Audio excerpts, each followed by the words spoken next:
Support your Hobbit hobby!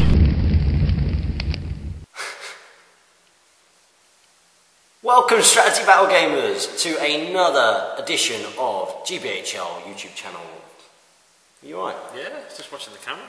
Alright. Yeah, that's just being really serious. Alright. I thought you needed some Senecot or something.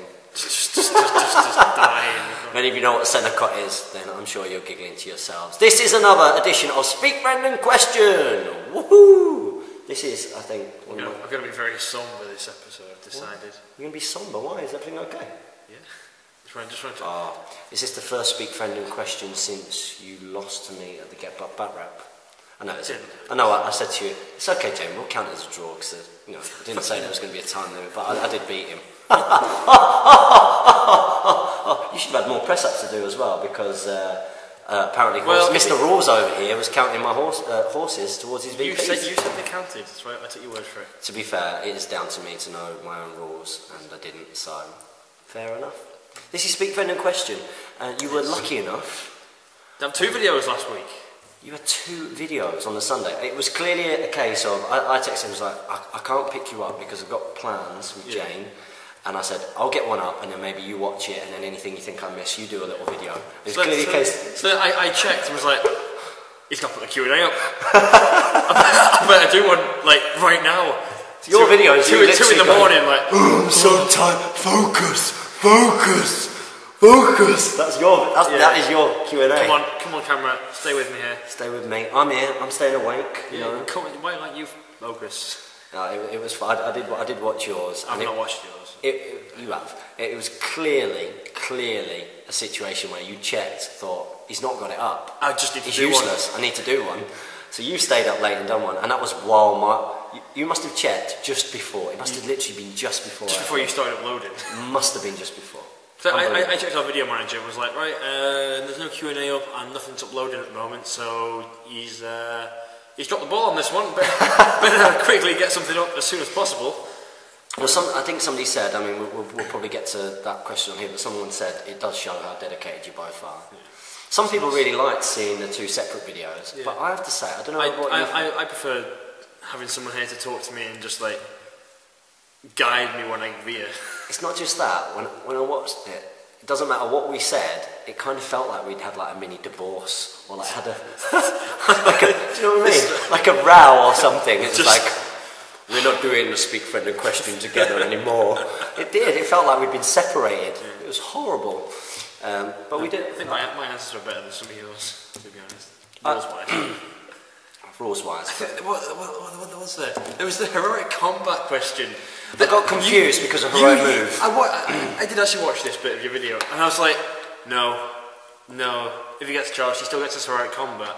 He just doesn't fill the model. You're like, I think he does. Yeah, I think he does lose the heroic combat. Yes. I was like, no. But anyway, on to this week's. That's not my position. That's not why I'm here. That's not why I'm here. I'm here to be green. That's why I'm here. Right, we're gonna go into this, and we've got 2 videos worth of questions. I'm not sure. Did we get as many questions last time? I think maybe combined we did. Maybe. Guys, remember the participation rule? Yeah. What is the rule, guys? If you ask us a question and we answer it, you must ask a question. We got lots of questions last week. My goodness. I was really tired at the end of it. Could tell. And you're swearing at our subscribers as well. What's going on? They liked it. They enjoyed it. By the way, for those of you that are guessing the ages, I am 26, I think. You think? I think. When you get past a certain age, you just forget. Seriously. And Jamie, I learned he's... Spring chicken, 22. He's 22. God. And as he was trying to say last week, look, he's getting his beard back. Chin. Okay, on to the questions. Okay, Frodo! This is Frodo with the invisible rings. Usually you are Frodo with the invisible rings. Yeah. I didn't mean to offend you, James, by saying 28 years old. Well, you did, pal. You just seem to have that sort of vibe of an older fellow. Doesn't mean you look old or something. And I would say it's a compliment. Totally does. I agree with you. I know what you mean. It's the wisdom of the eyes. Do you not think? No. Maybe not. Thanks for sharing your thoughts on CrossFit. Yeah, you didn't even... this, I fell asleep when I was watching your video. I fell asleep quite a few times. I think I was just really tired still when I watched your video. I hope some of you found that interesting. Somebody asked, you know, you can ask us anything. You want to ask about fitness, or you want to ask about chopping wood naked. You know, you should come to Jamie. Half naked, sorry. If you've seen his profile picture on Facebook, you're going to end up with loads of people adding you on Facebook. That's fine. Just look for the guy who's like that. With the axe. It's good for you, chopping wood. It's good fitness.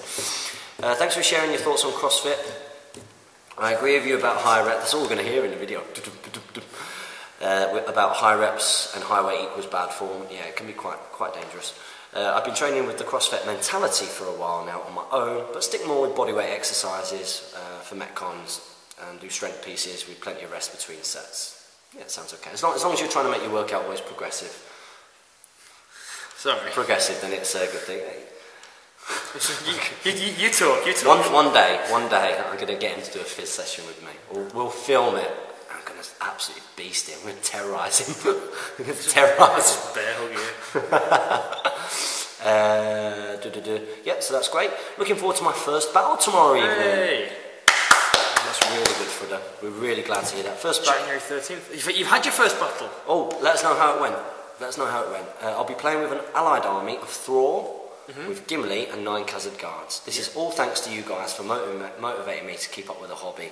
Really showing me how to play the game and encouraging everyone to get gaming. No question this week, just thanks. That's nice to hear. Mate.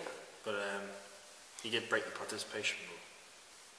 Well, he's not really, because he's got some question marks at the end of his edit. Yeah.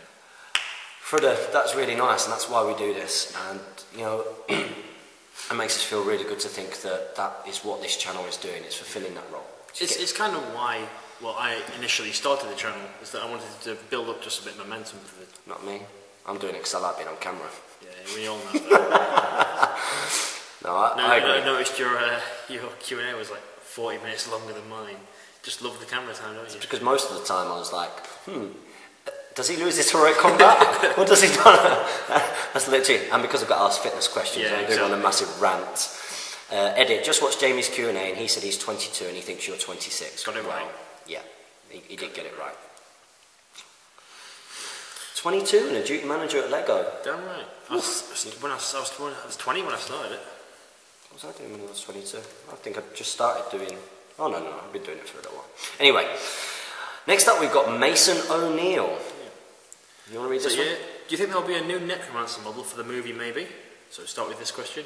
Yes, I would fully expect so. I hope so. I think the way that the Necromancer in the movie is one of the big plus points of Desolation of Shmal. Me and Jamie in the cinema. Back here. Oh, that was pretty amazing. That's cool. And if so, what cool rules will it have? Maybe like a resurrection rule, a bit like the Fury save when certain models die? Is that not like a Necron thing from 40k? That's it. Well, the Necrons have it. They've got regeneration, where it's called the "I'll be back" rule from Terminator. Yeah. And also vampires have the same rule. There've been no sort of new rules like that in the big rule book, so I doubt we'll see any new spells. I think he will have Curse, which gets rid of all your fate. Yeah, that'd be cool. And I reckon he'd probably have a very similar stat line to the current Necromancer. It'd be nice if there was like a surprise spell in there, wouldn't it? Like a little surprise for all of us gamers. Yeah. They do it, don't they? Potentially, yeah. If it's a very model-specific spell. And also the new model, and what will his stats be? Because now he has a bow in the movie and a Morgul shaft arrow. Well, I hope they don't include that Morgul shaft arrow business. That was like one of your most disappointing bits of the movie. That's what you kept going on about. Be a poisoned arrow. Does that have to be a poisoned arrow? Just an arrow. Just a normal arrow and the wound's gone bad. You know what I mean? Well, actually, we might see a new Bolg. He is sort of like the secondary or tertiary. Actually, you know, he's like the fourth villain, isn't he? Yeah. You got Smaug as the main. Smaug. Azog. Sauron. Azog. See, I reckon for the sort of average cinema goer who aren't versed in the lore, as it were, you see Smaug is the evil thing. Yeah. Then you've got Azog, because he's been following them for 2 films. Then you've got potentially even the Necromancer and Bolg on a level. Maybe. Yeah. Maybe. I think the Necromancer's really... I think the model will be cool. Yeah. Because he looks good in the movie. He does look good in the movie. Will he have new stats, new profile? I honestly don't know. They might errata like for him to have a bow. Yeah. But I'm not sure whether they get a new special rule. We don't know. No idea. We'll probably find out after the Battle of Five Armies. The most likely time to get something like that will be after that, when we see, you know, the final conclusion of everything. Okay, next up we've got Socrates. Hey guys, thanks for answering my question. It's a pleasure.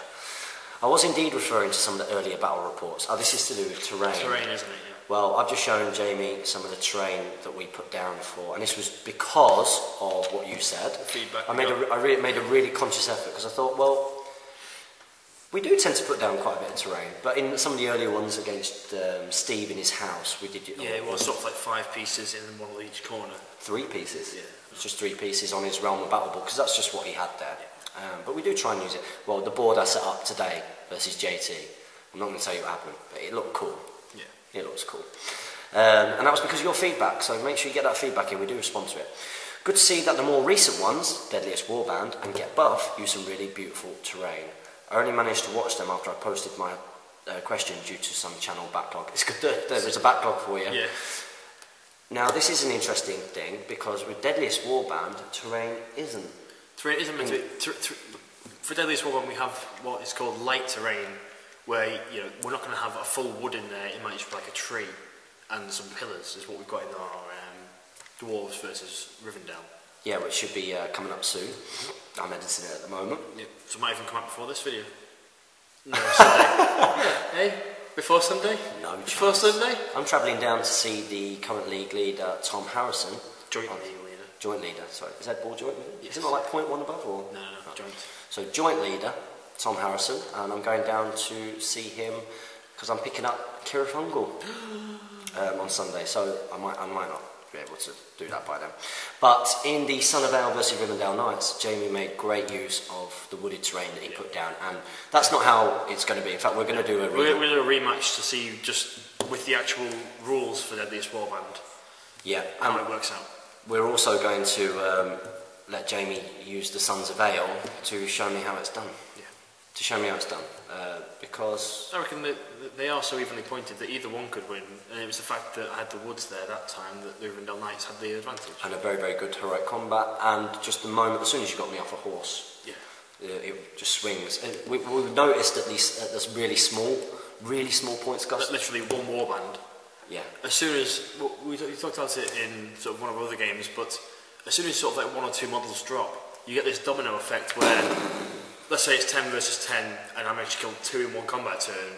Next turn I've got those 1-on-1s again, except 2 models now have 2v1 with a higher chance of death, and then it becomes 3v1, and it can sort of very quickly domino and fall. Yeah, we're not going to tell you what happened in the actual Middle-earth Deadliest Warband that came up, but it's something that you've not got any room to come back. Yeah, or if you're that kind of force, you need to really sort of use your hero as well and make sure they get sort of some early kills, as it were. Yeah. Heroic combats are going to be really important in Middle-earth Deadliest Warband. Racking up those kills with heroes, yeah. Let's carry on with Socrates' next question. Yep, so to do he's got an upcoming battle against an Erebor force. Warriors and Erebor and Thrain, not the broken one, so just regular Thrain. No points limit, just bring some models and have fun battle. What would you suggest I field against him? I've got the choice between Mirkwood Rangers with Legolas or Toriel, or Goblin Town Horde of Goblins with a captain. Up to you. What do you... Good fun. I mean, if it's just for fun... If it's just for fun, then take what you find enjoyable. If you want to sort of have a competitive edge, definitely the Mirkwood Rangers. Yeah. I mean, if you're just bringing along models, then the Goblin Town Goblins are going to be massively outpointed. No. Take it away. No. All we can hear is... He's got the remote, the camera remote. Which I always have to remind Jamie to bring down, because I love it. I think Tauriel and the Mirkwood Rangers would be my choice. Just a quick little point from me. No points limit. Definitely worth doing, even if it's small. Do some points. Work out. It's worth at least having a ballpark point. So like, let's do it around 200 points. Yeah. So if he's got an Erebor, Warriors of Erebor and Thrain. So it's going to be 1 warband, isn't it? Yeah. So what's that? That's 10 point 120. plus about 130, so 250, versus what would a Goblin Town Yeah. 6... Maybe do 250 points. Maybe say to each other, right, let's do around 250 points, and just give or take. That would be, at least then it's not going to be like, right, I'm going to bring, you know... The dragon. yeah, the Balrog and Sauron. Yeah, and you can bring Legolas. Okay, let's have a good shot at it as well. So yeah, let us know how it goes anyway, have fun. Okay, next up, Semp the Great. Yep. Søren. Hey James and Jamie. Hello. Been a while. Yeah, hello. Been a while since I participated in the Q&A, so here's one for you. Which dwarves from Thorin's company would you prefer using, and why? Also, which is better, Army of Thror or a Durin's folk list? P.S. Keep up the good work, you two are amazing. You're amazing too. You are. Søren. What a great supporter. Yeah. Original first ager. Just a name we remember as well. Yep. Dwarves from Thorin's company. Okay, I'm going to exclude Dwalin and Thorin from this because they are the dwarves you'd use. Yeah, because you can bring warriors with them as well, and you can't with the others. So Thorin's company, the ones that I liked were Gloin. Gloin is fantastic in combat, and he's one that I've included in some of my lists. He's fight 6 with 3 attacks, which is great. Oh, careful. Oh, who's making all the noise now? Dory, I really like. He's got 3 attacks, fight 5, and 2 points of might. And also Nori, because he gets the, essentially Burley, he's weapon master, so he doesn't have any -1 to use his two-handed weapon. And he's got 2 attacks and 2 might. And fight 5, which is great. You've got a great perspective here as well, because Jamie took I used them. He took them. Nori was my man of the tournament, because he just like Haldir at the previous tournament, is the character that gets ignored, because, you know, it's Nori. He's got 2 attacks, 2 might, what can he do? And then when he traps something, he gets the 4 strikes, you +1 to wound, and suddenly it becomes, you know, quite a potent thing. Yeah. If I could choose someone else, it'd probably be either Bofa, with his 2+ to resist things, because, you know, magic can't harm him so much. And even Biffa, because when he gets a wound taken, he gets a free heroic action in the fight phase. Yeah, that's pretty cool. Yeah, so there you go, from the horse's mouth, someone who's had to look and think, right, which dwarves am I going to bring? And now that you've got Alfred, maybe you'll do a bomber thing. Bomber thing? I don't own a bomber. Sorry? Don't own bomber. Do you not? No. I've got one. You can borrow it if you Oh, want. thanks. It's okay. That's how I roll. In terms of, so I'll try and do this one. In terms of which is better, Army of Thror or Durin's folk list? Well, Durin's folk list is much more developed. Number one. It's more versatile. It's more versatile. It's much more developed. It's got lots of different unit types, lots of different heroes. Whereas the new Hobbit lists haven't been completely developed yet. They're very much they're all pretty just troops, heroes. This is no variation in the design. You've pretty much got two troop types. You've got Grimhammers, which lots of people think are too expensive for what they do, and there are better options for the same price in a Durin's folk list. So like Grimhammers often get compared to Khazad Guard, same points, and you would, in most cases, you would rather take Khazad Guard for the D7 and the Strength 4. And the Bodyguard. And the Bodyguard rule. And obviously you've got Warriors of Erebor. The advantages of an Army of Thror is being able to have the spears. And, you know, they're good heroes. Thorin's a good hero, and Dwalin is a great hero. You get a very cheap hero in Balin. Very cheap hero in Balin. So those are the advantages of that. But Durin's folk list is much more developed. I think we'll see the two combined a lot. Yeah, we've said this in previous videos, haven't we? Yeah, just hammering home the point. So on to the next question. It's from Max M. Hey James and Jamie, really great Q&A. And now that we have 2 Q&As this week, winky face. Yeah, well, that's not going to happen. Yeah, he's put, nice. He's put really great Q&A. Nice that we can have 2 Q&As this week. Although I prefer the ones with the both of you. You compliment each other so well. I don't think I've ever given Jamie a compliment. To be honest. No, I think you have. No, your beard is looking mighty. Better than yours. I don't have a beard. You can't grow one. I can't grow one, no, you're right. It took me about 10 years to get to your stage. As for my last question, I actually took a Mordor troll and gave him the Isengard troll arm with my shield, my bag. Guess I can still use him as an Isengard troll, thanks for clearing that up. You can probably still use him as a Mordor troll, just, you know, don't play him with defense 8. Yeah. Say, oh, you really liked the model design. Jamie didn't tell us your age at the end. We told you at the beginning of this video, so hopefully we made that up. Hope Jamie tells us, I'm 22. I'm pretty sure I told you that in my video. But you seem to be in a real hurry, so you shall be forgiven. Oh, thank you. I must have forgotten. My next question, are the new Mirkwood elves worth using? Because I wanted to build an army of Thranduil's elves, but realised that the new Mirkwood rangers are quite expensive point-wise and solo on defence. What's your opinion? Thanks for your videos, James and Jamie. They are perfect break during studies. Guys, you are the best. I hope this year or next I can get to Great Britain and do a back rip with the two of you. We'd love that. Definitely come. We want you here. Greater Manchester. I'll show you around Old Trafford, the Theatre of Dreams. You know, go see a bit of Manchester United, do some back reps. What else is in Manchester to see? The Museum of Science and Industry, the National War Museum, yeah, Legoland Discovery Centre Manchester, and Sea Life Manchester. He's getting his own plug in now. Yeah, Biotic Fit is in Manchester. Yeah, but you can't. No. Come to Manchester for a beasting. Yeah, come over. We'd love that. There's loads. Manchester's a great city, and especially if you like music. I mean, I'm not too big on my music, but I just know Manchester is the music place. Yeah, it's a fantastic place. It's really diverse. It's a good city. Neither of us are from Manchester. Originally, no. But we live here, and I made a choice to live here. I mean, you kind of were forced. We're forced to, but I've not left. So in terms of whether the new Mirkwood elves are worth using, they are expensive. Yes.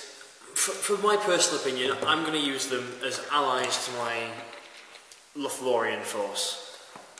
I think they complement them very well because obviously they're elves, they've got the fight value, they've got the same bows, and they increase my bow limit, well, my bow numbers. I think they are good allies. I wouldn't necessarily take a full force of them, but I think they're good allies for a lot of forces just because I'm thinking 100% elf bows, there's nothing to be sniffed at. No, I think I might get a Toriel and just a box of 10 just to ally him with things when... That's what I've got. Yeah, I'm probably going to do the same. So, yep, worth it, but maybe not a full force. But it depends. If you like them, go for it, you know. I mean, the heroes are really good, and, you know, if you choose your combats correctly, you're going to get the bonuses, and you obviously gang up on people. Yeah, good heroes, 2 attacks, potentially more. Yeah. You know, because of the special rule. Blade Master. Yeah, Blade Master. So yeah.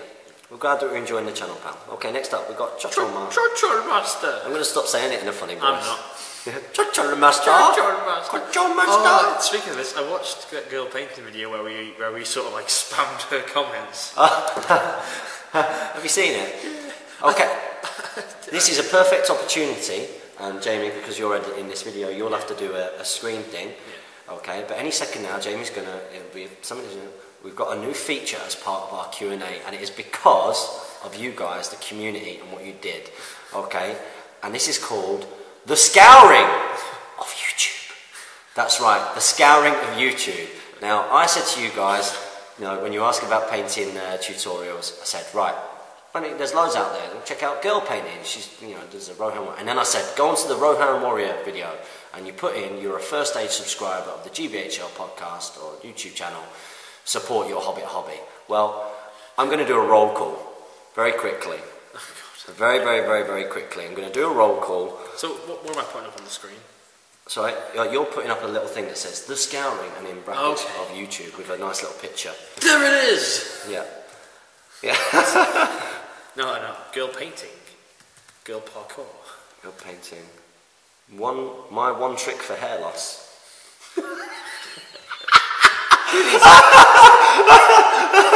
How I get rid of hair loss with this one simple trick? I like the fact that advert comes up, you know, from your viewing history. My view, not my viewing history. Adverts targeted at what you view. Girl painting Rohan. How to paint a Rohan. So we're going to do a roll call of all of the guys who managed to do this. Hello, okay. Toobies. Hello, Toobies. It's not really that. I am Alexander. It's not really that high pitched. It's more like hello, Toobies. No, it's not. We can do it in a second. Hang on. So let's have a look. So this is the roll call. Okay, so these are the guys who got involved and ambushed. It just looks like spam. It does look like spam. Stop using capitals, please. So I did say use. Oh, did you? I think what we're going to do for the next scouring. Capitals is shouty, and it doesn't. In my opinion, that's my fault. They were just interpreting what I said. But please don't. It's not your fault. That was my fault. Okay, support your Hobbit. So Frudder did it. Order. All 4 did it. Mason O'Neill did it. One Good Riddance did it. Max M did it. Socrates did it. Lucas Gervin did it, and he put in a link. Do the links. They really fantastic. direct people to us. Kurt Leach did it. Chochol Master did it. I went on and apologised. I went on there and apologised. Hey Alexandra, before you think it's spam. Yeah. Next up, Deathclip did it. Leonardis from the East Windsor Wargamers did it. The Knife in the Dark did it. Iron Helm did it. And in lowercase it looks better. Werner's Miniatures did it. Murtaugh did it. Karamjan Triangle did it. Howdy88 did it. You guys are on the roll call. Now, part of the scouring of YouTube is going to be to do this to various people, but we want it a little bit more personalised and maybe add a link as well. So what we're going to do is we're going to go on to some more of our partners. And in fact, to celebrate our sponsorship with Element Games, that should come up, shouldn't it? Yeah. I don't know, actually. The Element Games, I was going to say you might get a lot of Minecraft. Because I think there's a mod called Elements. Right, okay. What I will do... Element Games, NWGC.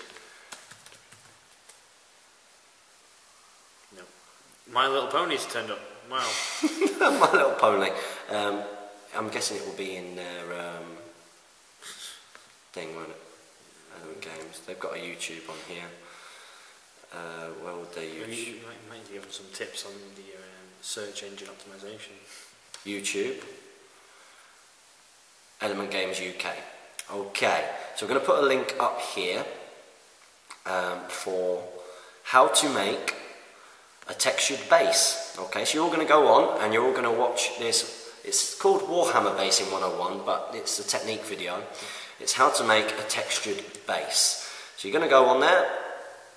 That we're going to put the link up. Jamie will find this video and he'll put the link up. It'll be in the description and hopefully, well, maybe in post editing there might be one on the screen now, but definitely in the description. Okay, I want you guys to get on there and say thank you Element Games for supporting your Hobbit hobby and your sponsorship of the GBHL channel. Look forward to purchasing from you soon. Just a personalised message like that, just letting them know that you've come from us. Be sure to like their video as well, because that'll help them out with sort of what we say, where if you interact with their video, it becomes easier for them to find. So as you just saw then, we typed in Element Games and they didn't sort of pop straight up.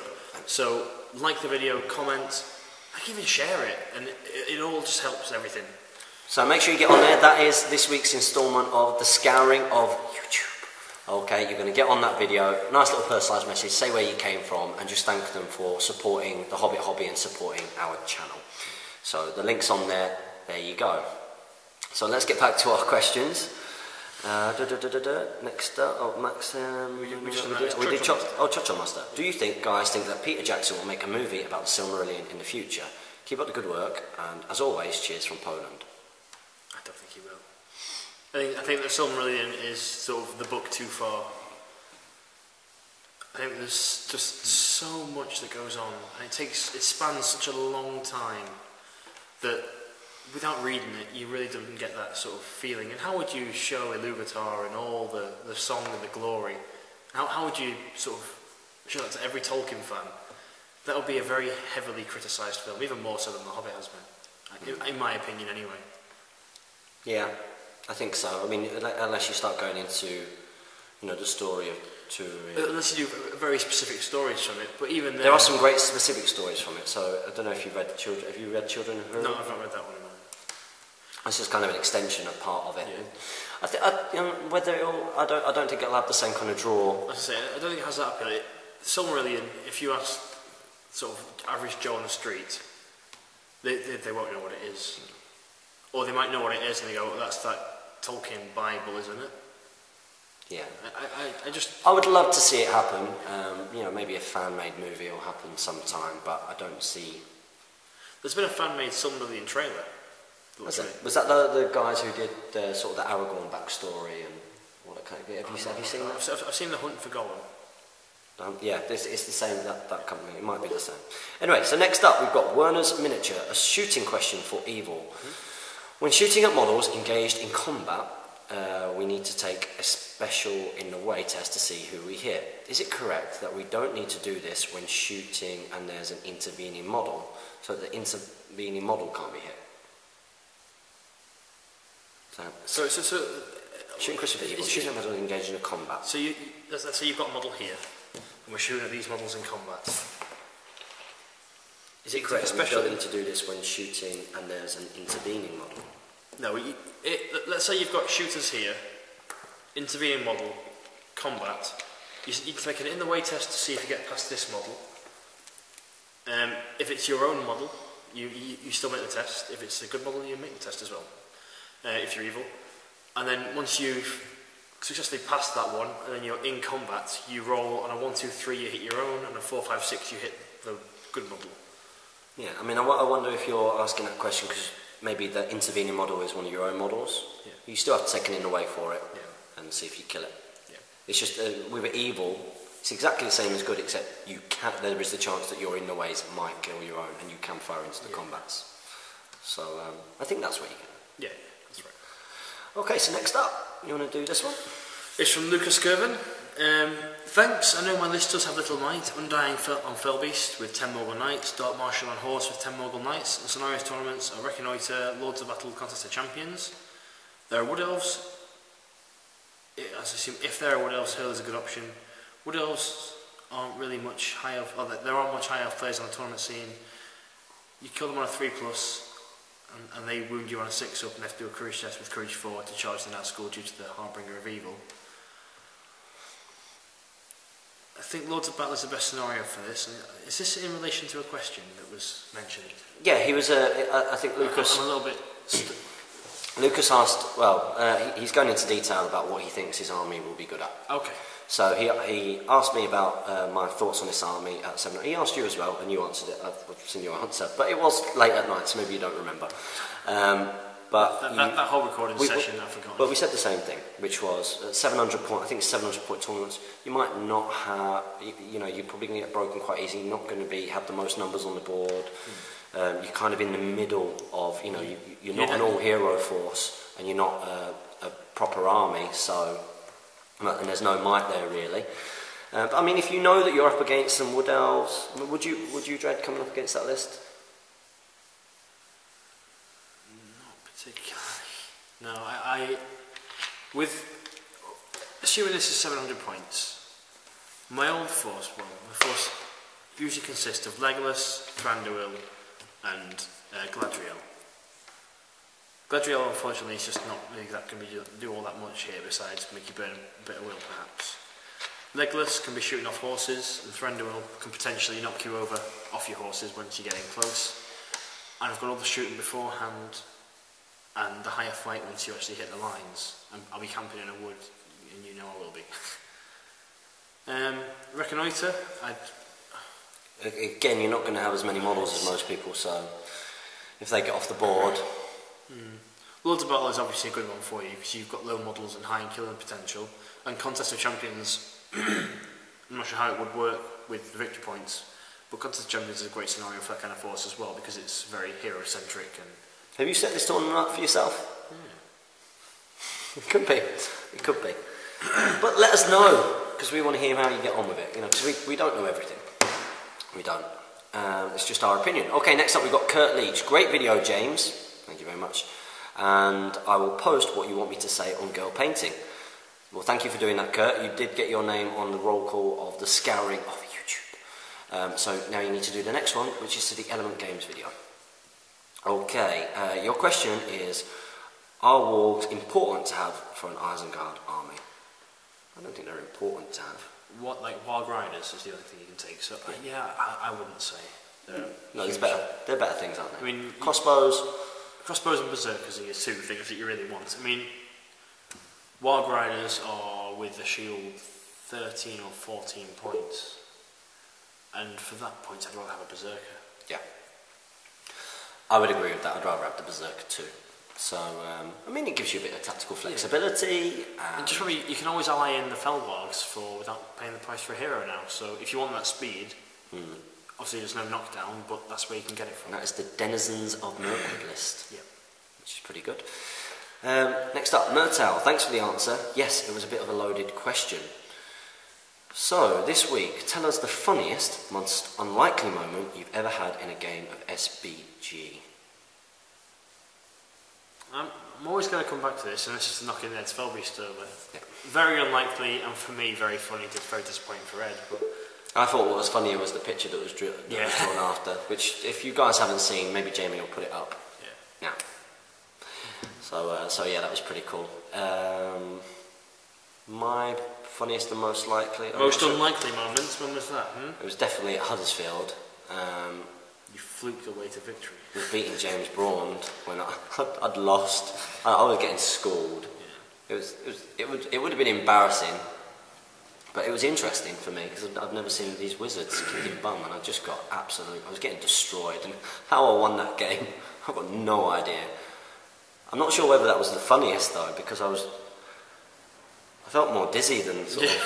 I was like, ooh, that was really unlikely to happen. Funniest moment? I don't know. I'm going to have a think about that, maybe answer it at the end. This weekend, first blood during the Weathertop scenario. I've read this just then, I like it.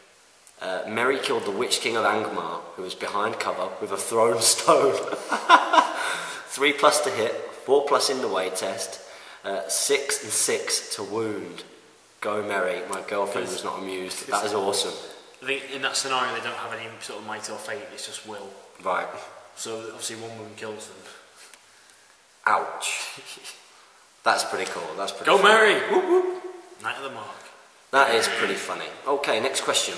Is from Adam Castile. Hi guys, my question is, if Legolas has a strength of 4, does this include any shooting skills? This, it's an easy answer. Yeah, I'll let you do this one. Or is that still 3 because of the elven bow? If so, what do you prefer to do with Legolas? Shoot or charge for the extra point of strength? Okay, I'm going to answer the first part of the question, which is it's the bow strength. So it's strength 3, bow is strength 3, he is strength 4 in combat.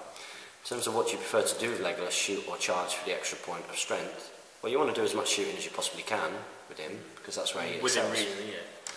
But then, he can fight. In fact, he's essentially a captain in combat, so he's not terrible.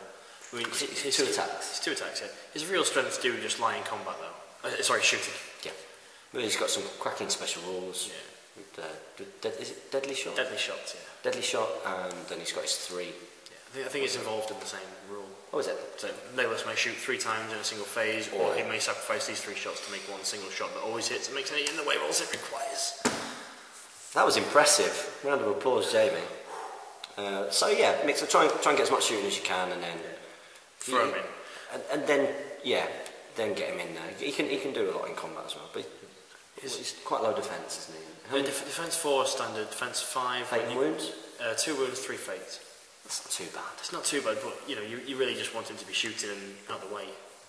Yeah, only put him in if you think he's definitely. Legolas is a great hero to have as your force leader, because generally he's got an elven cloak. He's out of the way of combat, and when you do reach him at the sort of cusp at the end of the game, unless he's been shot and magicked to death, he should still have 2 wounds and 3 fate, and that's a lot to take off a hero. One of your favourite heroes? He is my favourite hero. He is your favourite hero. From in the game? Yeah. Yeah. Not from the films. Have you seen the what's that? How It Should Have Ended? Desolation Smell. I've not seen it. I've seen it become a popular video on YouTube, but I've not watched it. It's so funny. I'll watch it. It's so funny. It's so funny. If any of you guys see that How It Should Have Ended, maybe you could do that as a bit of a scouring of YouTube. Yeah. Say the GBHL channel directed me over to it. It is well funny. All those How It Should Have Ended. Yeah, they're all pretty good. Have you seen like the Hero Cafe ones and stuff? Yeah, where it's like Batman! Batman and Superman in the cafe. Do you mind? That's what it is. You need to watch it, otherwise it's not funny. Right. It's not funny when you do it anyway. Callum Winfield. Thanks for the answer. I realised what an open-ended question it was. Soz. I'll be more specific, but took Jamie's advice on board. What was it? I can't remember. Oh, is it? No, it's different person asked the Hobbit question, the Goblin question. I remember there was a question. I was kind of like, that's quite a big question. It depends on what you want. Was it potentially the Isengard? No, was it Dale and Grey Company? Like what you want to combine, or was it him? Was it that? I'm not too sure. We'll have a look. Okay. Anyway, for next week, what do you think could support the Hobbit Goblins in battle if they're... What do you think could support the Hobbit Goblins in battle, and if there isn't, are Hobbit Goblins worth it? By literal support, regular goblins with shamans. Shamans are good for the Fury, and then hoard it up. Yeah. For support in sort of just a battle sense, I'm doing it again. That's all we're going to hear. Dudum, dudum, dudum. That's all we're going to hear is you saying. That's all we're going to hear. Yeah, it's better than focus, focus. I'm so tired. I'm so tired. It's a profile shot now. I'll just go on my army builder and make up an army really quickly. You're just jealous. Focus. Yo, focus. You're well Come jealous. on, camera. Focus. Subscribers. Beard. You just made a real fool of yourself. I don't care. I don't care. Let's go. Yeah. What was the question? Oh, the trolls are worth it. Yeah. The trolls are good. Trolls are good. We like the trolls. Yeah. And hunter orcs and stuff. Things does them, doesn't he? I don't think hunter orcs work well with grey goblins. That's right. Doesn't Owen take them? Just does he? Owen took hunter orcs. Yeah, but does he take them with the Hobbit goblins though? Yeah. Does he? Oh right, fair enough. I'm sure he did at Preston. I'm sure he did. Anyway. Okay, so the Irish Cola Bearable. What would you use in a 500-point Angmar force, and what unit do you think is the most useful in Angmar? Listen, I want to build an Angmar force. Well, I think you can answer this then. Well, I'll try. Well, what I want to do is thematic. Is Badur, because he's your sort of combat-y. He's your monster with might, which is pretty cool. I want to do the Witch King. I'm not sure whether to have him on armed horse or whether I've got the points to have a fell beast. If I have, that'd be great, but we've got Badur who'll be doing a lot of mashing up anyway. And I can't remember what else.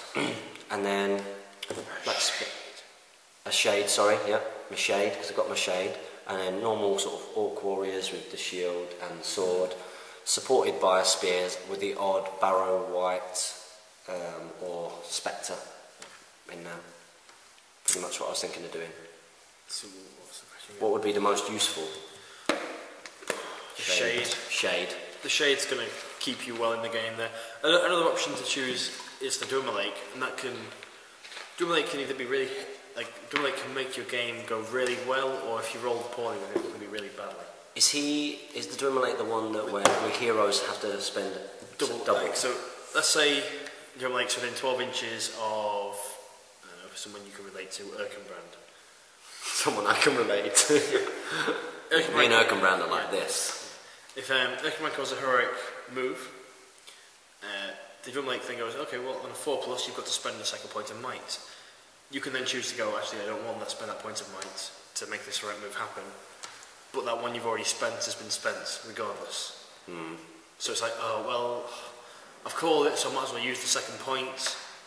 And you've burnt 2 points. If you go, actually, you know what, I need those 2 points of might for later in the game, you just lost a point of might. Yeah, quite an annoying... It can be really...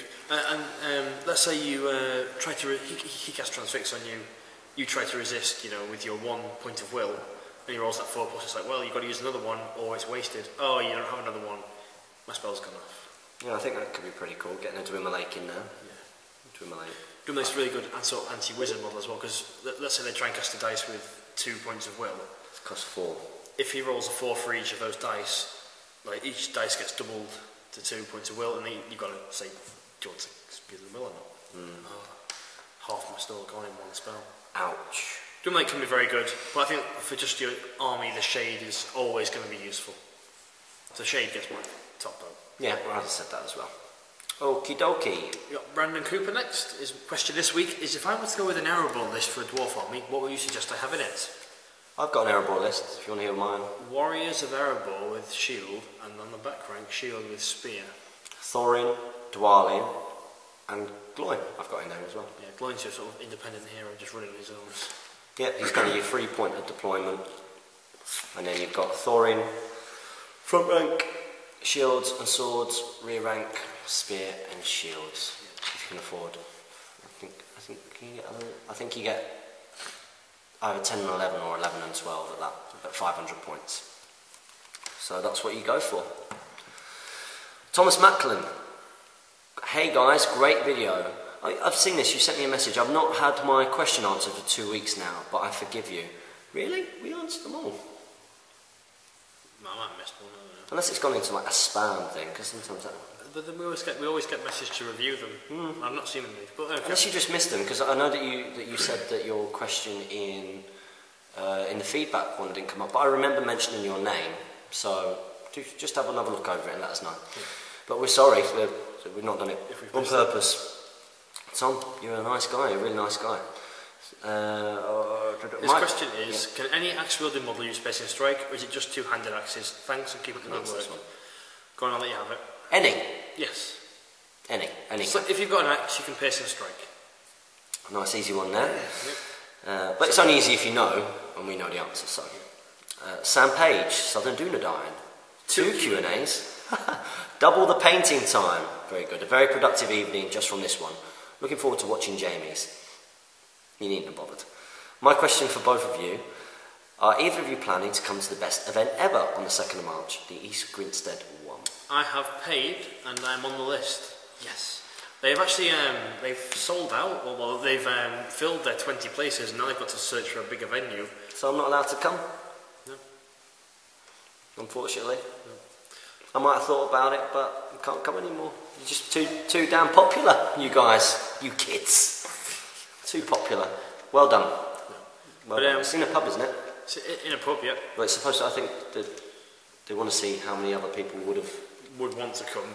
And whether they want to move. And whether they can get the bigger venue to bring more people in.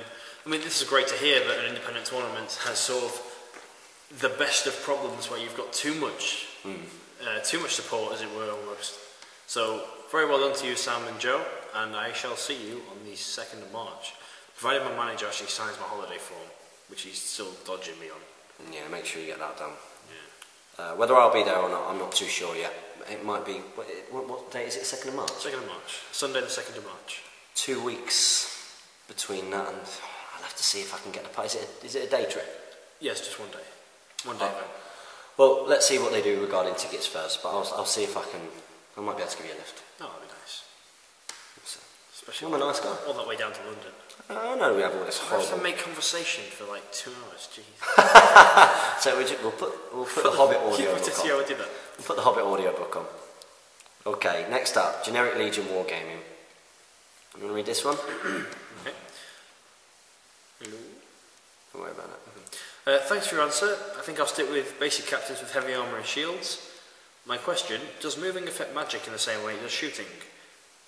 Could I move full and still cast? Or is there a penalty? No, magic has no penalty. Magic is... I'm just going to check that door. Okay. If anybody's coming, I'll have to stab them in the eye. Okay. Right.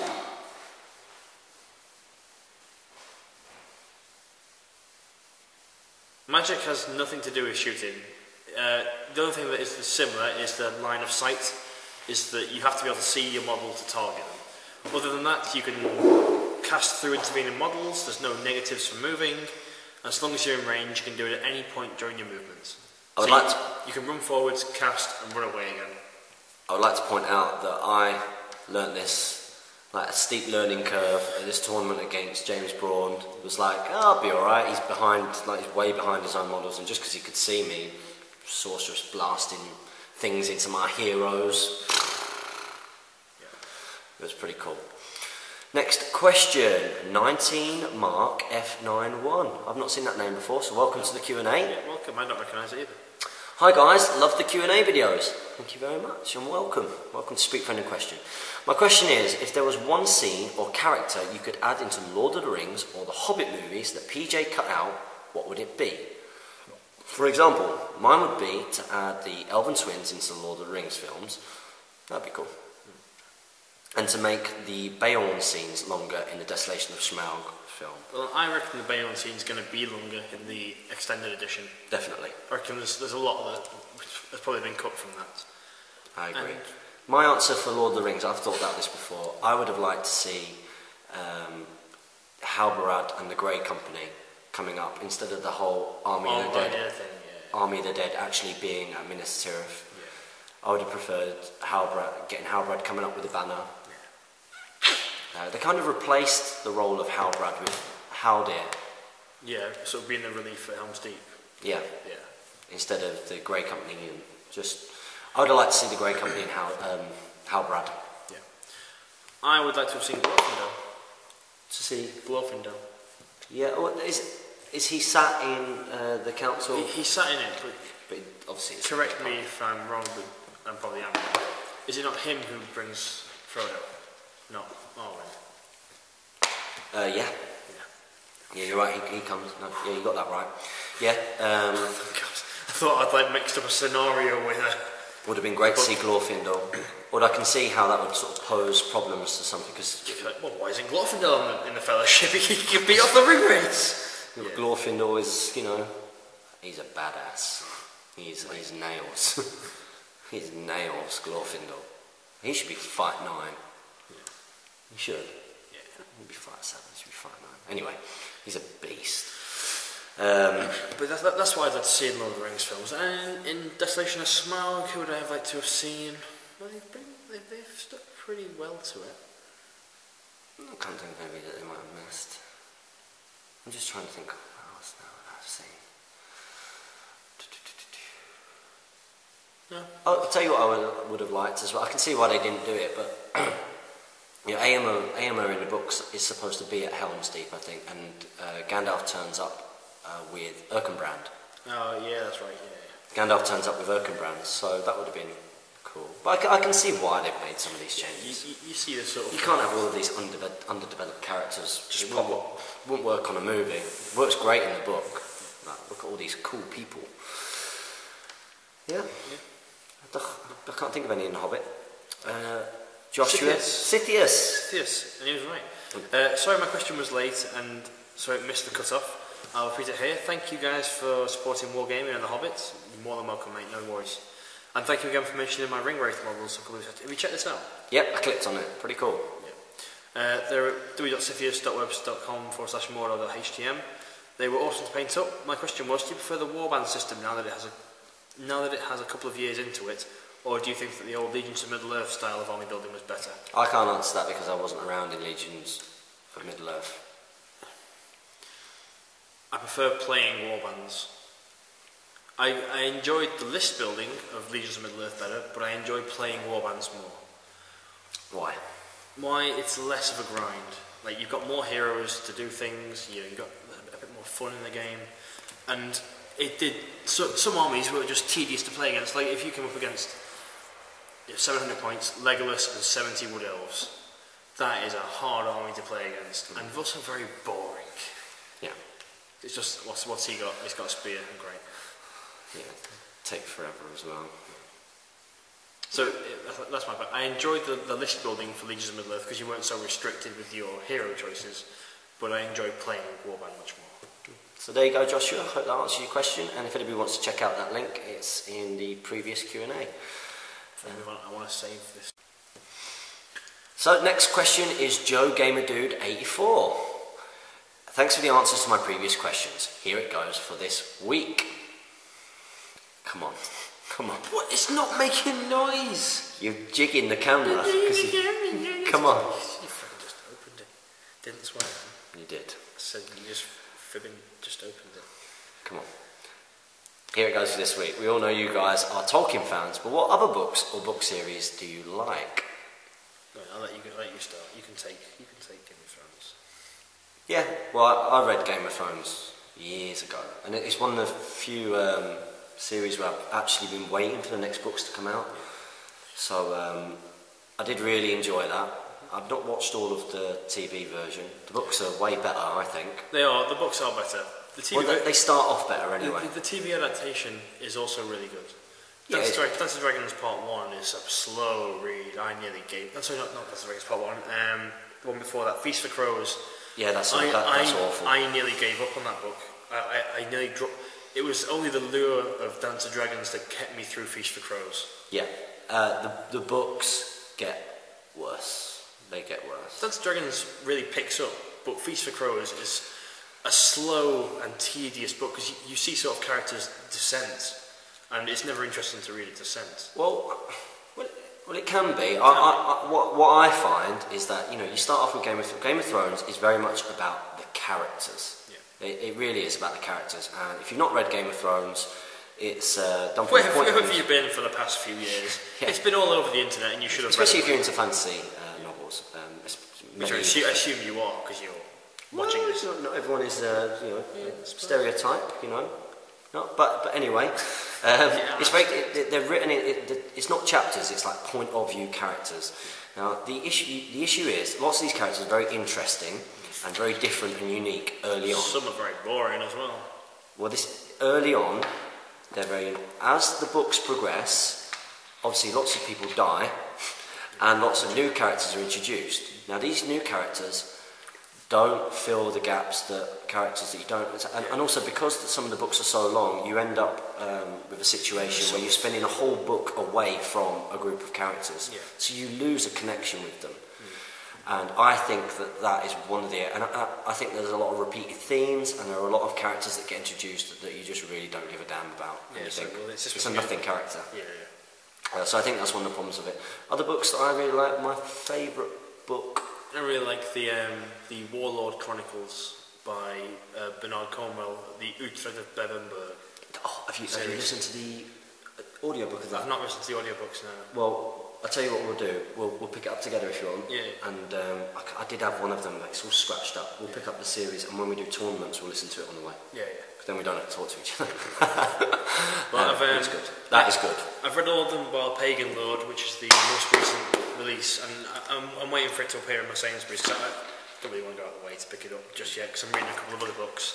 But if it pops up in my Sainsbury's that I passed on the way to work, I'll nip in and buy it. Bernard Cornwell's quite good on some of his things. I read like Agincourt and stuff. I didn't really like it. I enjoyed them. The Sharp is great. Sharp's a brilliant series. That is a great series. Sharp. Yeah. Sharp is a really good series. Very solid, and so sort of it draws you into the battles. He's a brilliant sort of action writer. Yeah, well, he's a very good historical writer. Other stuff I've read, some Black Library stuff I enjoy. I like the Heroes of Legend. I enjoy. Oh God. Oh yeah, that's a bad sign. It's a bad sign. And Gaunt's Ghosts. I really enjoy that. It's a very similar sort of style of writing to Bernard Cornwell. My favourite book ever is To Kill a Mockingbird. No, I've read that. I read it at school. Yeah, I read that when I was young, and then we did it in school as well. That is a great book. Tons of fantastic books, aren't there? Tons. That's a big question. Yeah. Got a load of books. So yeah, there's a few there for you. I hope that answers your question. Okay, next up we've got Iron Helm. Oh dear. Oh dear. Oh dear, I'm getting in trouble. Maybe there is no time for a bat rep. Maybe not. No, I don't think so. No. Not with those You messages. just said I saw those messages, and that is a get out now. Oh no, your tea is cold. I'll be in bed. Uh-oh. Uh-oh. Wrap up quick. Hey guys, I'm crapping myself. Hey guys, I love your videos, been watching them all. My question is, what is a good alternate fellowship to Ally with Arnold? Can I give this a go? Go on. I think sort of an Elven, sort of Rivendell-based fellowship. Where are we looking? You put, what is a good alternate fellowship to Ally with Arnold? So by that, sort of a group of heroes. Okay. I would say things like the twins and Elrond, like all mounted, Glorfindel mounted. Yeah, twins and Glorfindel are a solid trio. Yeah. I think that would be a good little fellowship. Look at you nodding your head, and the camera's just there wobbling along. Yeah, sorry. Earthquake. Yeah, I think that's probably a good answer, isn't it? Yeah, so some of the Elven option. Daniel Jones. Yep. My question for this week, I'm planning on including 4 half trolls in my Harad force, but I don't really have much experience with them. What would you recommend their main role is? Should they smash normal warriors or go for big enemy heroes? P.S. I'm also using the Betrayer and so have access to magic for the purposes of transfix, etc. I would use them to smash troops. You know, use them to sort of... 2 attacks, strength 5, fight 5, defense 5. They're pretty much 5 across the board. Use them to smash troops because, you know, you can use the Betrayer to transfix heroes and keep them just out of the game. And you can use the half trolls to really put the hurt on your opponent. Yeah. And you can break them quicker. And if you send them to the heroes are going to be more able to deal with them. Yeah, generally they're going to have a higher fight value, and they're going to sort of potentially knock off those 2 wounds a bit quicker. And, you know, they're good at taking on troops, so just put them into them. I've come up against them before, and they were used against me when I was experimenting with my Warriors of Erebor, which just completely negated the defense 7. Defense 7 and the fight 4 was gone. Defense 7 and fight 4 was gone. I still won though. Next question. Next question. George Harold, sorry. Fantastic work on the channel, guys. I look forward to all of your videos, which persuaded me to return to the hobby after a long hiatus. That is great. That is really, really good. Here's my question for you. How does Jamie, aka the hairy one, just to repeat, aka the hairy one, feel about his Q&A having less views than James's, aka the triumphant one? Yeah, baby. I fully agree. You are my favourite subscriber, by far. George Harold, come to my house, I'll make you some tea. I fully expected yours to be higher, to be honest. Well, mine went up first. Yours went up first, so you get that bonus. People will see that one before mine, but I just generally think you've got sort of like the more following for us, because you're new like most people. I don't think that's interesting. I think if yours had gone up first, then maybe. I think so. We're a team. We're a team. But I think we're going to get Jamie a t-shirt that says the hairy one, and then we're going to get me, which says the triumphant one. No. I like that. Well, they will be the triumphant one. It's like translated as the smug one. I think you should read the next one. This is from GBHL podcast. I fell asleep whilst you were naming Thorin's. Hang on a minute. Have you left a comment for us to read out loud on here? You have. Okay, so this is from Jamie. It's from GBHL podcast. Yeah, this is from Jamie leaving a comment on our, just so that it would get read out. So I'll read it out for you. You do it. Okay. I fell asleep whilst you were naming Thorin's company. Okay, and that's the benefit of releasing your video second, isn't it? Because you can see how long it takes for me to say it, and then you can obviously go away, get your book out, get it in front of you, and go, right, yeah. Biffa Bofa Bomba! Dory Ori Nori! You're taking ages to name them. That's right. No, I'm not even going to try now. Also, I'm a well better personal trainer than James. Well, for wargaming anyway. Yeah, you're a better teacher of wargaming. Well, I think it was great how everyone sort of was asking me the really sports questions. I was like, yeah, what you need to do. Yeah, guys, Jamie, James. Don't get it mixed up, because James is not a girl's name. Jamie is a girl's name. In America. James is, in America. Jamie is a Scottish name. Is it? Is that what it's from? It comes from James. Which comes from Jacob, I think. It's a Hebrew name. So neither of us are real names. No. Or it's like anyway, well no, we'll end up rambling going on that. So next up, Death Clip. Yes, name's John. You got it there, Jamie. Yes. Because this was I couldn't. I was really impressed when you did it. I didn't expect you to do it. Names are not my thing. Faces I can remember, so I can recognise quite a lot of the sort of people's profile pictures, but names and things I just. Well, different people absorb information in different ways, don't they? So some people learn and absorb information when it's pictures and colours and sound. Like if I they need things to be written in big crayons. Big Crayola crayons. Whereas others are. To be fair, I watched it and I was really impressed when you said John. Notice John, because I obviously care more about my the subscribers. I'm willing to give everyone the fingers, like. And I was like, oh look, it's Death Clip John. Even though it's Greek writing, I know that's your name. But I was really impressed that you did it. So a little round of applause for John. I was so happy. I was like, I've said John now on the video. I'm just gonna go with it. Roll with it. And you got it. I'm going to post my question on both these videos. First question about April. What time approximately do you think that we'll be done with on the tournament on Sunday? I've actually set it for an early finish. We should be done by about 4 or 5 o'clock. The event pack will be up on the video that is linked to the event. So there will be a chance if anyone wants to do some video back reps or go to a pub and stuff after and have a catch up. But the reason I've decided to finish it, we could have had 8 games, but I decided to do 7 because I want people who have travelled a long way to have that bit more flexibility with getting home, especially if you travel a long way, you get that bit more light on a long journey, because I know when I travelled back from Scotland, we came back sort of quite late and it was really dark and everyone was sleepy, and it was a long journey home. Okay, and a normal question, and this is for you, Jamie. I finally dropped my Galadrim and started focusing more on pure wood elves, which is obviously what you suggested and what you do. But I got my hands on a pack of Mirkwood Rangers, and after using them a couple of times, I'd have to say that they performed awesomely. Good. That's good to hear. Not only do they ignore the bow limit, so you can have more bows in your force, but they are great fighters too. So what's your opinion on them, and will we be using them in the future? It's quite a common thing that comes up. We mentioned this earlier in the video, but I think they are great because you get the more bows, like you've said, and I will be using them as an allied force in my 1,000-point army. I'll be having Tauriel and the Mirkwood Rangers allied into my Lothlorien force to boost my bow limit and have that awesome 3-attack, 3-might hero. So next up, Ryan McConnell. Hey guys, want to say that the recent content has been amazing, and I always look forward to watching one of your videos at the end of the day. That's really good news. Thank you very much, Ryan. So one of my friends in my gaming group has started to use the Mirkwood Elves and Legolas Greenleaf, giving himself 100% bows in his force. Yeah. I'm going to be playing him soon in a 250-point battle. Annoyingly, he is adamant that scenery will make the match unfair, so my dwarf army has no cover.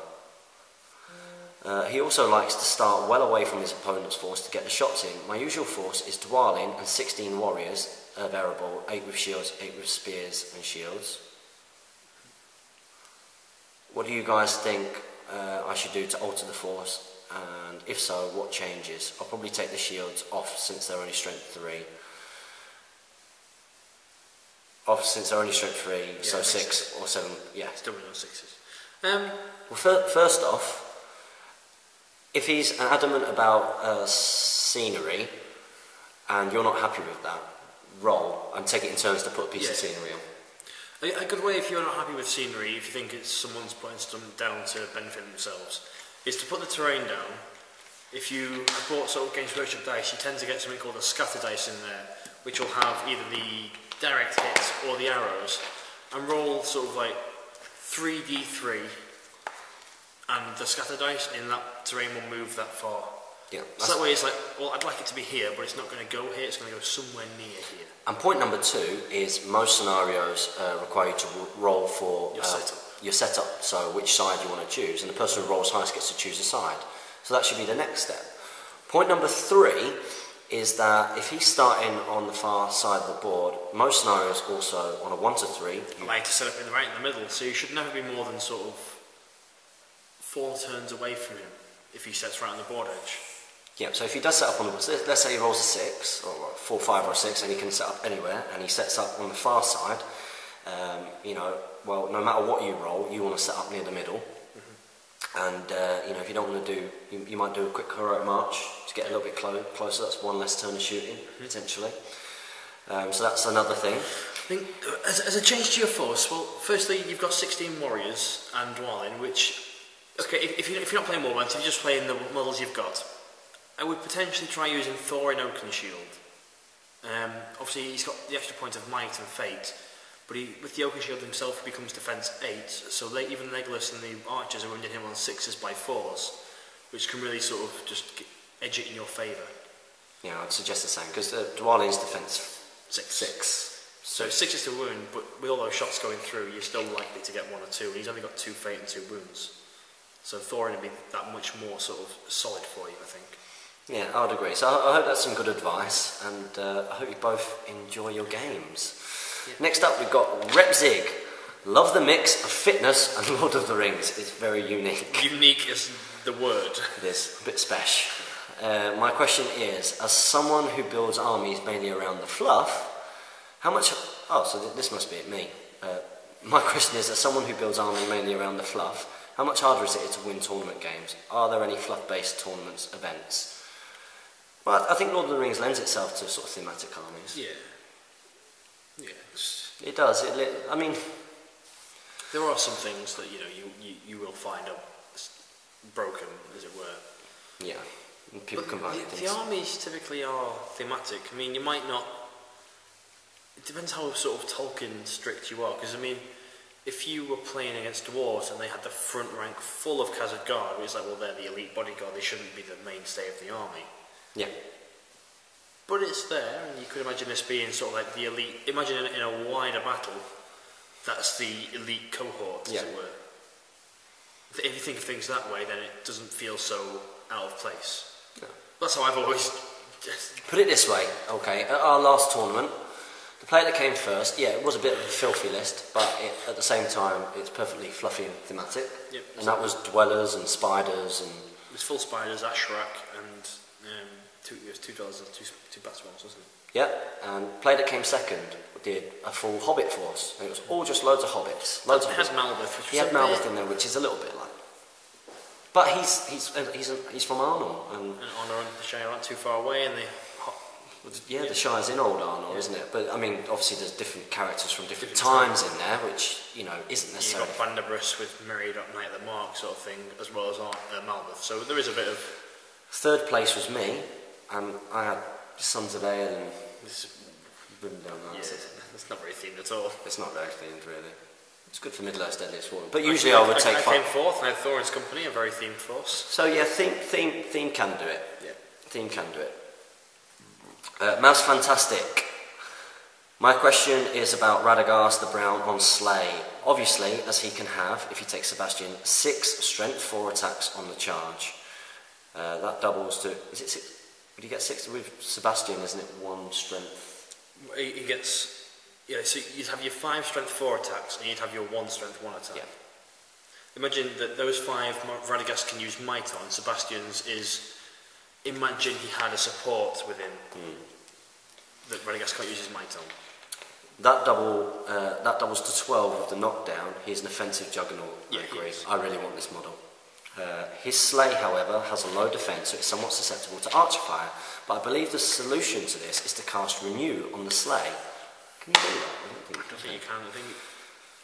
So my question is this a legal move? Can you heal your own mount? Oh, it's a strange one.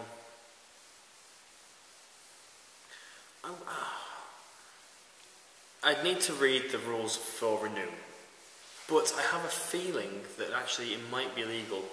Really? Because you would cast it on the model, and then it would restore a wound, and you'd be like, well, I want it to be on the mount. Because when you cast sort of Black Dart against a model, you can pick what it hits.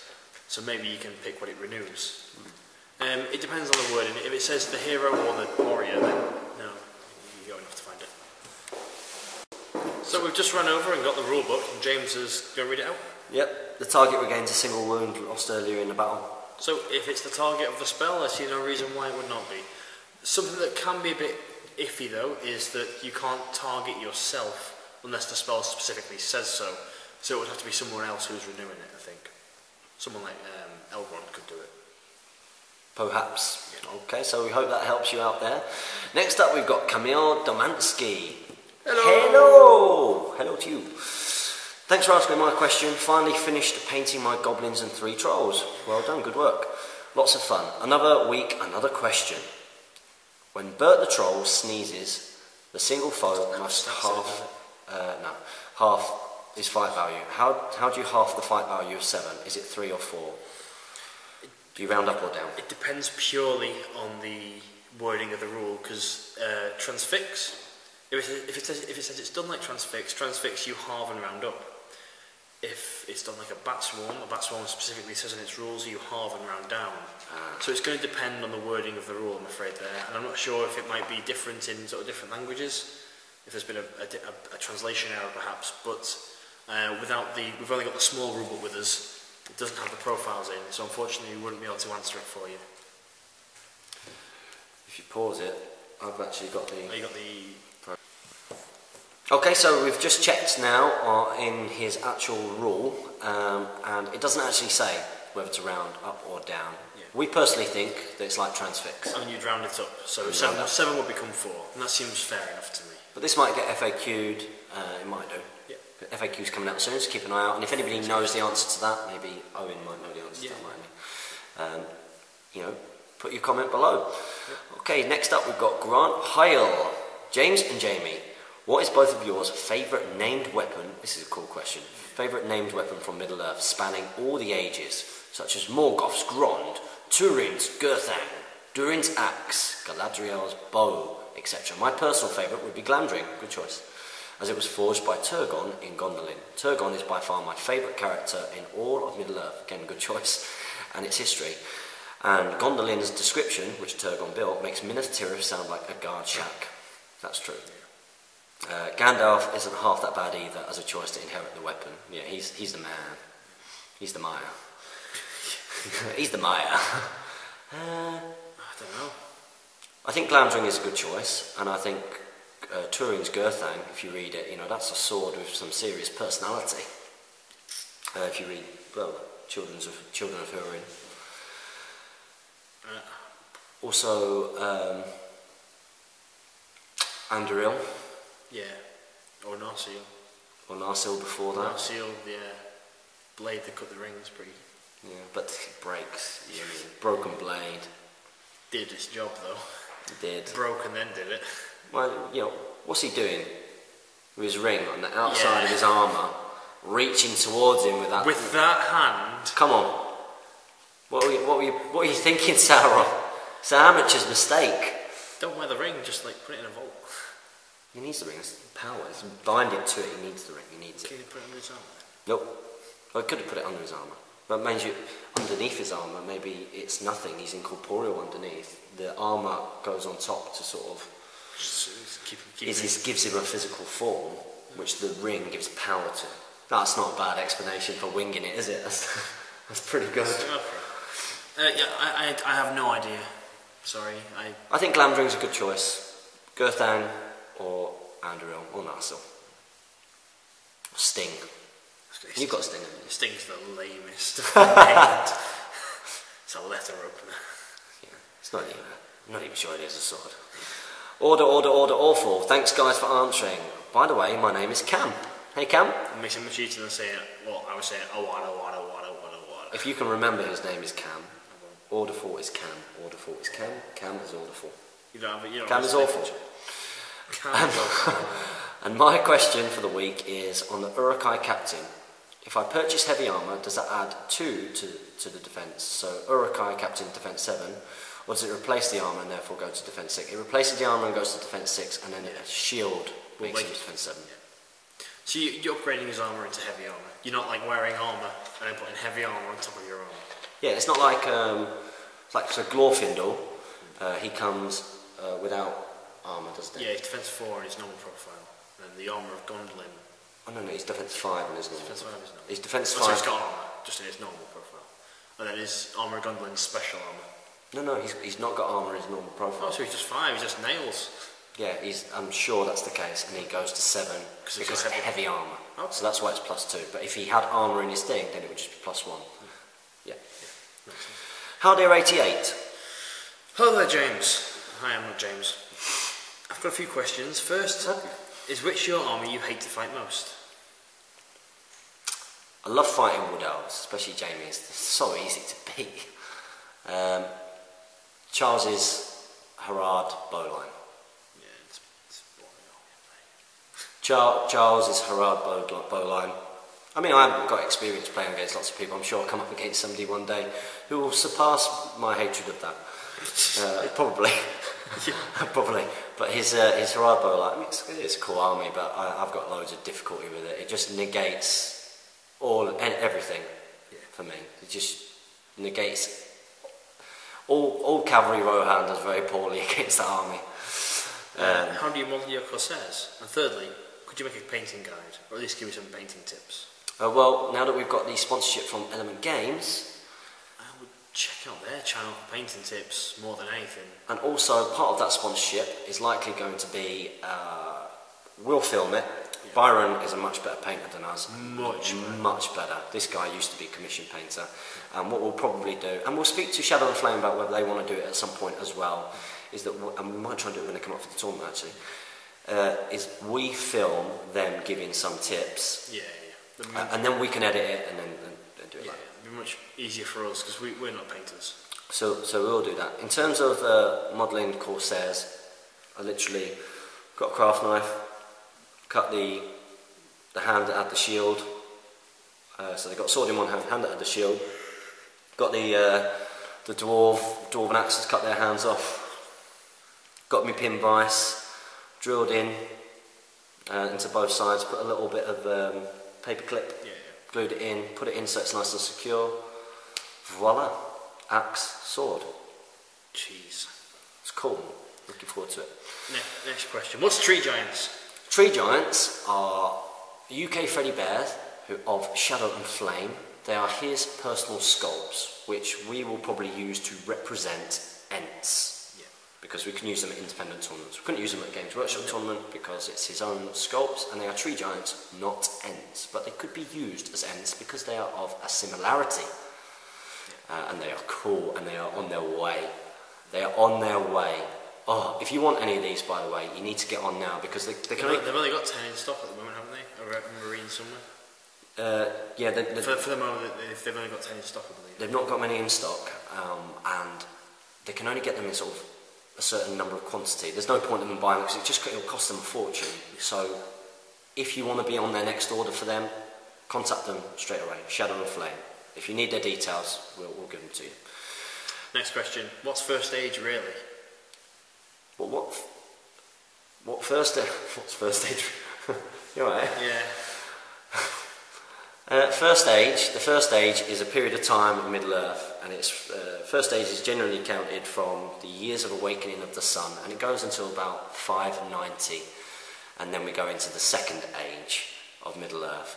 Do you mean like? You're right. It's freaking me out. Carry on. You're right, Jamie. Yeah, I am trying to weird you out a little bit. You are a little bit. Okay. If you mean first age subscribers, that's you guys, because you're here now. But if you mean the first age, go type in timeline of Arda. There you go. Type in ARDA. Yeah. Type in timeline of Arda on your Google and have a little look, and that should give you a nice little insight into first age, second age, and third age history, briefly. So much mythology. It's great. And I really wish I could go to the Great British. I really wish I could live in Great Britain to go to the tournaments and etc.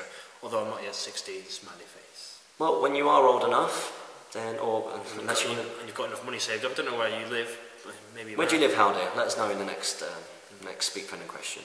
Why are my comments vanishing? They're not. They're all here. They're all here. One after another. 8 hours ago. Yeah. No, they're all there. Karamjan trying. Oh, you probably got it on show top comments instead of newest first. Yeah. That's why. So when you're commenting, you're still not seeing yours at the top. Karamjan Triangle. Question is: so will I, as a 15-year-old, at the time of the event in April, be able to go if I have a letter or something like that? Unfortunately, you have to bring your parent or guardian with you. Since you are a minor in the UK, we have to cover ourselves under the law, and unfortunately this means you do have to bring a parent or guardian. We couldn't accept a letter as proof because we've got no sort of governing body that could authorise that for us.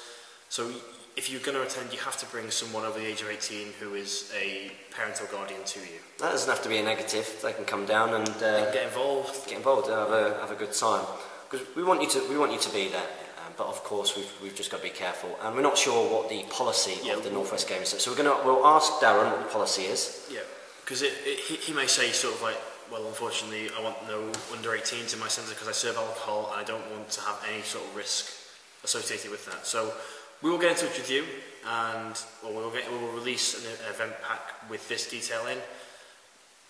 But we will go back to you. But if you can come, then you will need to bring a parent or guardian, and not just a letter of authorisation. Also, a question: what are your views on the Balrog? It's a waste of points. Completely. Completely. I don't rate him at all. Unfortunately. It's a shame, isn't it? He's got no might. 10 wounds, yeah, sure, but although interestingly, look at this. He's got 10 wounds. So in Lords of Battle, is it Lords of Battle? No, it's not. Lords of Battle doesn't rate you any points for killing in general, does it? No, it's not. Ignore me. You don't get any points for killing in general. I was going to say... Apart from the fate. Apart from the actual wounds themselves. Yeah. Okay, so I'm just going to try and find sort of this little known video, which was Jamie's version of the Q&A. Hang on. Yeah, it's like 120 video. Is it 120? Yeah, 120 behind. That's okay. Mine was the first. You see, there's that kind of difference in the, you know, when we did the part 1 and part 2 back rep yes, with the goblins. You see the part that 2's kind got of, part 2's got it down. So it's almost, yours was like Q&A part 2, wasn't it? That's why you got this. And we've got some questions here as well. Some of them might be repeated, so we might not ask them. Okay, first up, Peter Sanzen. Hi, what are your favourite scenarios, both journey and point match? Point match, I really like Lords of Battle. And To the Death. And Domination. To the Death is my favourite. I think that is sort of like a true skill game. Is Hold Ground the Hold one? Ground's the one with the random. The Mouse from a Battle. Is that with the single point? Single point in the middle where you can come on from anywhere. And is that the one where you get points for having as many models as possible? Is it just within 6 inches? For each individual model you get a point. And High Ground is when you've just got on the hill. How many are on the hill? Yeah. Individual. Yeah. Right. Okay. I like Domination. I like Lords of Battle. Yeah. It's just killing things. Journey scenario. I've not played in any. I've not played any of them really either. I couldn't comment on that one. I've not played enough to say my thing. I'm going to nip to the bathroom while you carry on. Okay. You might, because a lot of these are for you. So Werner's miniatures, we've done that. Well, make sure you have your obligatory sponsorship. I've done loads of it already. I've been drinking. Oh, yeah. Me too. I'm more of a Coke Zero man. I'm not having Santa though. So am I. Kurt Leach, great video, Jamie. My question is, what is better, Galadriel Warriors or Wood Elf Warriors? I prefer Wood Elf Warriors because they're less points. They can take a Wood Elf Spear, which means they can support and the camera's wobbling. And they can also parry, which is essentially the same as shielding, so it's a great ability for them. And they're cheaper points-wise as well. One good riddance. It's interesting to see the same question answered by James, and then Jamie provides 2 different perspectives. My perspective is the right perspective. Max M. Hey Jamie, I've already commented on James's Q&A, but I've actually come up with another question for you and didn't want to wait 2 weeks for the answer. Which Nazgul do you recommend the most, except for the Witch King? Depending on what you want from a Nazgul, the Undying is, well, he's not going to die. He gets sort of, all his will points can be used as fate, so he's pretty hard to take down.